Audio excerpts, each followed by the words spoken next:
नमस्कार दोस्तों। ये हमारी पॉलिटी प्री 2020 रिवीजन सीरीज का पार्ट 2 का लास्ट चैप्टर है स्पेशल स्टेटस। देखिए जे एंड के का स्पेशल स्टेटस जो है वो हमने रिवोक कर दिया है। ठीक है, so that is no more relevant now, but उसको थोड़ा सा हम जल्दी जल्दी देख लेते हैं just for the sake of it कि भाई क्या था क्या नहीं था, ताकि अगर कंपेटिबली कोई सवाल आ जाता है कि पहले ऐसा था पहले वैसा था ऐसा होता था तो आप उसको कर सकें। इसके अलावा हम देखेंगे जो अदर स्टेट्स हैं उनका क्या है वो हम देखेंगे।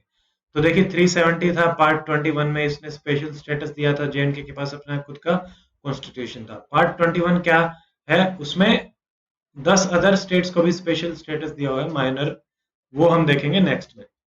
सो अक्टूबर 26 1947 हमारा इंस्ट्रूमेंट ऑफ एसेशन साइन किया था इन्होंने।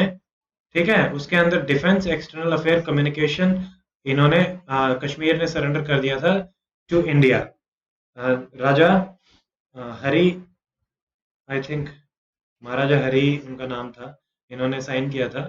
देन ये जो कहा गया था कि प्रोविजन जो है वो टेम्परेरी है, तो इसी को ध्यान में रखते हुए, इसी का यूज करते हुए सेंट्रल गवर्नमेंट ने अब इसको रिवोक कर दिया। एंड पहले क्या होता था, consent of J and K before making and implementing the law was necessary. President का कंसल्ट चाहिए होता था। प्रेसिडेंट स्टेट गवर्नमेंट को कंसल्ट करता था डिसाइड करने के लिए। President 370 can declare cease to be operative but only after recommendation of the constituent assembly. But constituent assembly तो पहले बनी थी, अब तो थी ही नहीं। तो इन्होंने क्या किया, लेजिस्लेटिव असेंबली को ही कॉन्स्टिट्यूएंट असेंबली पहले बनाया, फिर उसके रिकमेंडेशन पे प्रेसिडेंट अपना ऑर्डर लेके आया और इसको डिसॉल्व कर दिया 370 का अबॉलिश। देखिए पूरा का पूरा अबॉलिश नहीं हुआ है, जो उसका स्पेशल स्टेटस था वो अबॉलिश कर दिया गया। रेजिड्यूरी पावर पहले स्टेट के पास होती थी except in some. Preventive detention bill state के अपने खुद के होते थे। फंडामेंटल राइट प्रॉपर्टी का वहां था। डीपीएससी फंडामेंटल ड्यूटीज ये वहां पे एप्लीकेबल नहीं थी। National emergency, internal disturbances JNK के अकॉर्डिंग कंकरेंटली आप लगा सकते थे। फाइनेंशियल इमरजेंसी एप्लीकेबल नहीं थी। स्टेट इमरजेंसी भी अंडर जेएनके कॉन्स्टिट्यूशन या मशीनरी फेलियर ही लग सकती थी। देन प्रेसिडेंट के पास कोई पावर नहीं थी to suspend the constitution of J and K. अपना अलग कॉन्स्टिट्यूशन था ना, तो उसको सस्पेंड नहीं कर सकते थे। कॉन्स्टिट्यूशनल अमेंडमेंट जो एप्लीकेबल होते थे ओनली आफ्टर प्रेसिडेंशियल ऑर्डर उनको एक्सटेंड करना पड़ता था। फिफ्थ और सिक्स शेड्यूल यहाँ पे एप्लीकेबल नहीं था। स्पेशल लीव पिटीशन और कैग और इलेक्शन कमीशन एप्लीकेबल थे बस। हाई कोर्ट और जेएनके का जो है वो ओनली इशू करता था writ for the enforcement of fundamental right, others cases में नहीं करता था। जबकि जो दूसरे हाई कोर्ट्स हैं स्टेट्स के वो करते हैं। मोर ऑटोनॉमी थी स्टेट के पास। सेंटर का ज्यूरिसडिक्शन लिमिटेड था। गवर्नर का रूल नया प्रोविजन था यहाँ पे, with the concurrence of president of India आप लगा सकते हो। कॉन्स्टिट्यूशनल अमेंडमेंट बिल यहाँ पे स्टेट असेंबली में ही आते थे क्योंकि इनका अपना था, but no bill can be moved. अगर वो उसके रिलेशंस यूनियन ऑफ इंडिया के साथ चेंज करना चाहता है तो वो नहीं कर सकते थे अपनी तरफ से। And head of the state जो है वो स्टेट असेंबली करती थी, ना कि प्रेसिडेंट। ठीक है, head of the state by the state assembly, not by the president. ये होगी history. Nobody would have ever thought that the Article 370 is going to be no more relevant in the Indian history, and that was too soon. ठीक है, अब देखते हैं हम special provision for the other states. तो इसमें देखिए ये है आर्टिकल 371। इसमें A B C D E F अलग अलग पार्ट हैं, वो हम देखेंगे, और जो सिर्फ इंपॉर्टेंट चीजें हैं हम वही देखेंगे, ज्यादा डिटेल में नहीं जाएंगे। ठीक है, जितना काम का है। तो पहला हमारे पास महाराष्ट्र और गवर्नमेंट गुजरात में भी कुछ स्पेशल प्रोविजन है। क्या, वहां पे डेवलपमेंट बोर्ड बना सकते हैं विदर्भा में, सौराष्ट्र में। ठीक है, फर्स्ट 371 ए में है हमारे पास, नागालैंड को कुछ दिए हैं हमने, क्योंकि भाई नागा की जो रिलीजियस और सोशल प्रैक्टिसेस हैं, लॉ हैं, प्रोसीजर्स हैं, ओनरशिप ऑफ लैंड है, उसको ध्यान में रखते हुए स्पेशल प्रोविजन है कि अगर कोई एक्ट ऑफ पार्लियामेंट आ रहा है तो उसको स्टेट लेजिस्लेचर की कंकरेंस चाहिए।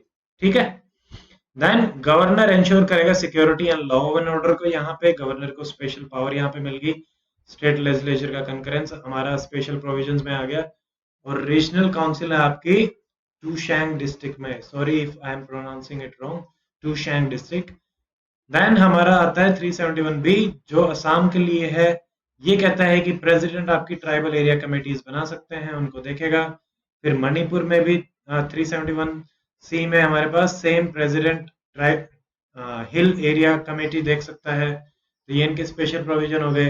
देन फोर्थ हम देखते हैं कि आंध्रा में क्या स्पेशल प्रोविजन है। वहां पे पब्लिक एम्प्लॉयमेंट में आपको या एजुकेशन में स्पेशल प्रोविजंस दिए गए हैं, सेंट्रल यूनिवर्सिटी से रिलेटेड स्पेशल प्रोविजंस हैं। ठीक है, ये डी हो गया।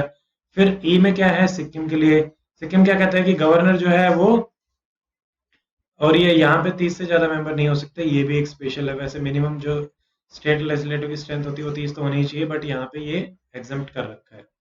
Governor peace equitable social economic advancement पे फोकस करेगा। देन मिजोरम में भी क्या है, मिजोरम में सेम एज नागालैंड है जो हमने ऊपर देख लिया, उसको भी यही प्रोविजन दिए गए हैं। अरुणाचल में क्या है, गवर्नर देखता है लॉ एंड ऑर्डर को। और गोवा में क्या है, असेंबली में लेस देन 30 मेंबर्स है, सेम एज सिक्किम। तो ये हो गए आपके स्पेशल प्रोविजंस। इन दो स्टेट्स में नॉर्थ ईस्ट में स्पेशल प्रोविजन नहीं है, त्रिपुरा एंड मेघालय।